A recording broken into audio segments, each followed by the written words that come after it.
Okay, so now let's go ahead and tackle the sales letter. So first we have the definition. So what is the sales letter? So a sales letter is a letter written to publicize and ultimately sell a product or a service to the consumers. It is a type of business letter meant for generating business. It also has the bearing of an announcement letter. Sales letter is also referred as letter of sale, marketing sales letter, and business sales letter. It is also known as direct mail, as it is being directly sent to the client. A definition of sales letter provides additional and assisting information in understanding the one mentioned. So, uh, the definition of the sales letter is it is directly mail meant to generate sale of an item or service through tactful writing meant to arouse and initiate a purchase. So the definition sums up all about the sales letter, but how is it created? So to begin with, sales letter is a marketing strategy often employed by businesses that do not have the budget to advertise their product or service through televisions or other means. They are also used by certain organizations whose mode of operation is specific. A certain number of companies use this to inform their loyal customers about special offers and discounts. While most firms use ordinary mail to communicate, many use electronic mails. A sales paper mail is different from electronic one, both in presentation and format. So the latter one will be more graphical, and the former one will be more textual, which is what we're going to talk about. So there is, however, no hard and fast rule, and one can stick to a certain format which works best for the business. But that format should always contain four essential to make a sales letter work. Next slide, please. So here, this is the most commonly used technique, which is the AIDA. So to write a sales letter, uh, uh, remember this four commonly used technique, which is first, attention. Uh, First and foremost, this is to attract attention towards your product or service. An appropriate headline does that to full effect. It is the initial and the first things that can guarantee a sale. Like they say, first impression is the last impression. So the next one is interest. So the second important incumbent of a sales letter is to generate interest. Once the reader has got the attention, it is time to generate and hold their interest. Providing relative information with a sustained flow generates enough interest. And the next one, we have the desire. So the third essential feature is initiated by providing real life and practical examples, like showing the benefits through a simple language does create a desire. And the last one is action. So the first three features are meant to lead to a final call for action. Sometimes that is not enough, and you need persuasion to generate a successful sale. In this case, it also becomes your sender's call of attention, as you have to persuade and a prospective customer into an actual buyer. So now let's move on to the components of the sales letter. Next slide, please. Okay, so the first one is the headline. So the beginning of a sales letter is considered to be its most important piece. In email sales letter, this part is called email subject, and with web pages, it takes the format of a title or headline, often followed by additional text called subheading. Next slide, please. Next one, we have the body copy. So this section is typically quite long, with 4, 8, and 16 page letters being common formats. This section will typically contain testimonials from the firm's customers, as well as picture and information about the product. On the internet, the body copy may include embedded video or audio. Next slide, please. Next one is the conclusion. Sales letter intended to get the customer to commit uh, to purchasing the product or service, typically without any further intervention. Sales letter are a special form of advertising aiming to sell a company's goods and services. Sales letters must arouse interest, sound convincing, create a desire, like what I have mentioned, and encourage the reader to take action. Write in a positive, convincing style, but don't be aggressive. Present advantages and benefits to the reader. Encourage a response from the reader, a phone call or a visit, a reply on the attached form. Okay, next slide, please. And the last one, we have the graphic designs. So this is usually pasted in the email sent to the receiver. The graphic design of a sales letter is an important part of the branding. The font layout, line spacing, paragraph formatting, uh, images, and etc. all have an effect on the efficacy of the letter. Next slide, please. So as you can see here, in the sample, all the components are applied in the sales letter. So moving on. Okay, now we are down to the last type of letter, which is the adjustment letter. Next slide, please. An adjustment letter is a response letter to a customer complaint or claim. It is official in nature and explains the relevance of the complaint or claim and how it can be resolved. So, the purpose and definition of the adjustment letter is a letter in response to the complaint, and it is written when a seller or delivery authorities writes back to the customers in regard to their complaint. Next slide, please. So, how to handle the response?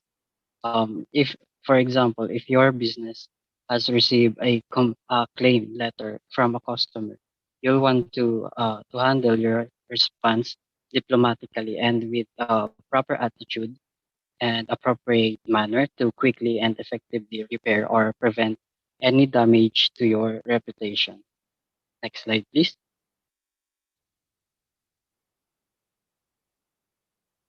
Um, okay, so according to Jeffner, a good on his view on adjustment letter, a good adjustment letter is uh, it should be addressed diplomatically with proper attitude, even if the complaint cannot be resolved in it. It should always be in a positive and polite or professional manner. She also added that whether or not your company is at fault, even the most unacceptable claim, you should be answered the claim politely and in a professional manner. The next slide, please.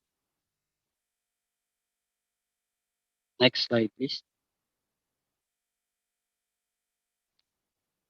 Okay, types of adjustment letter. We have next slide, please.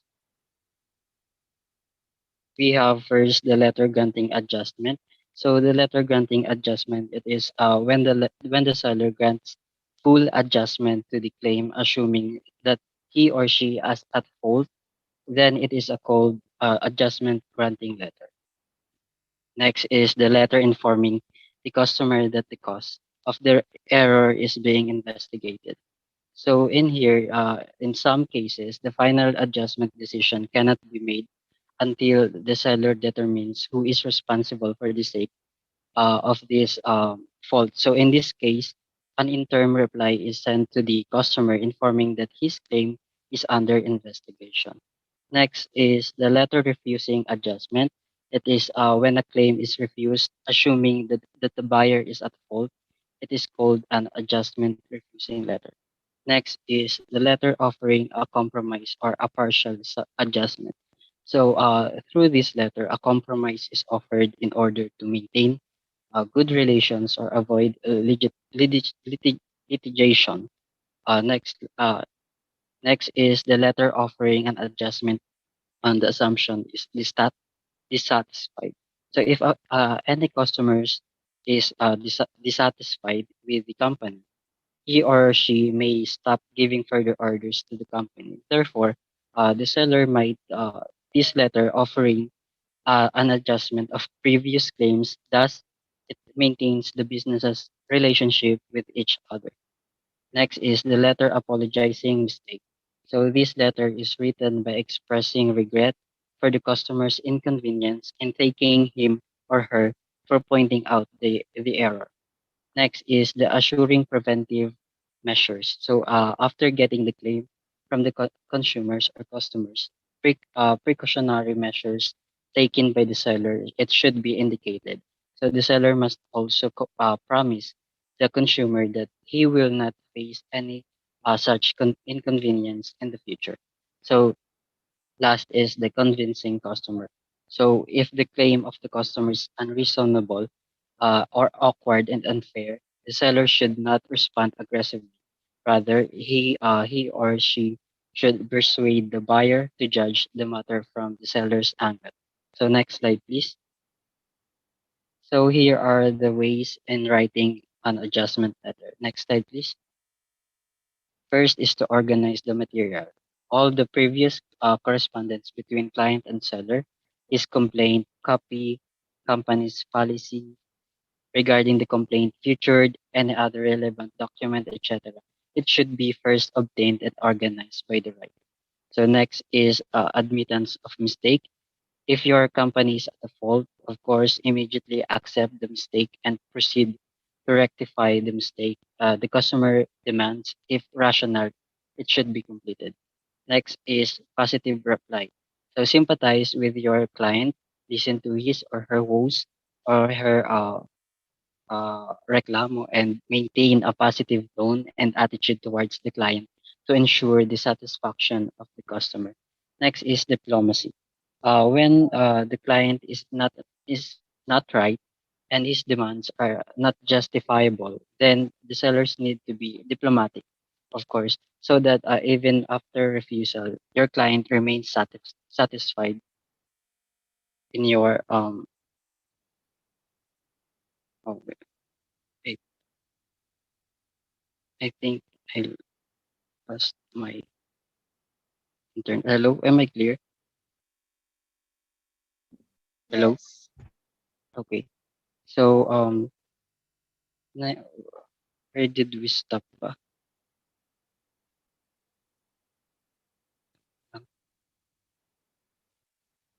So next is politeness. So politeness is a virtue is encouraged by all customer care services. Even if when your client is at fault, you need to satisfy him while also maintaining your stand or your reputation.